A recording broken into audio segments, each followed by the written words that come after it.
Thousands of people took part in protests in multiple countries over the weekend to oppose new restrictions on people who do not get their vaccines.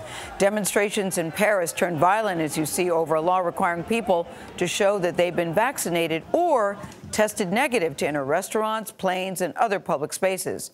Australia, Italy, and the UK also had protests. Elizabeth Palmer has more on this story.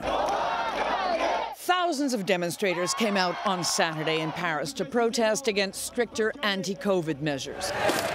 When the scuffles turned violent, the police used tear gas to disperse the crowd. But that public anger didn't deter French legislators. Le projet de loi est adopté. They passed a law last night that will make vaccines mandatory for health workers and vaccine passports essential to get into museums, cinemas, and festivals.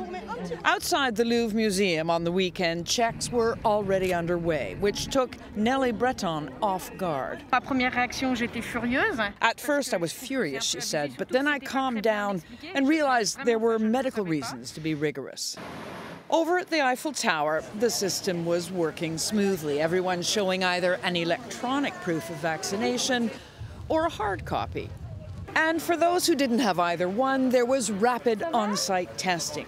So anyone who had a ticket could enjoy the views from this famous landmark newly reopened after 9 months. All across Europe, there have been demonstrations. In Athens, where the Greek government has said health workers have no choice but to get fully vaccinated. And in Italy, where a peaceful crowd marched against the vaccine passports they'll soon need for places like gyms and museums and for indoor dining. As tourism comes to life again in Europe, people may not love the new rules, but they do believe they're better than another lockdown. And evidence from France shows that they are definitely boosting vaccinations among the reluctant. I didn't want to, admitted Ruben Ben Amran, but there are now just too many restrictions.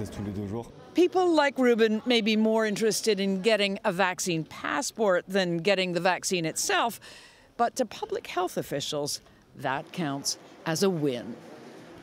Now, here in Britain, there are no vaccine passports yet. But Prime Minister Boris Johnson has warned they're coming in September for, among other crowded places, nightclubs. And already the nightclub owners are not happy. They're pushing back. They say we've been hammered by this pandemic. This is just going to make everything worse. Anthony? Elizabeth Palmer in London. Thank you, Liz.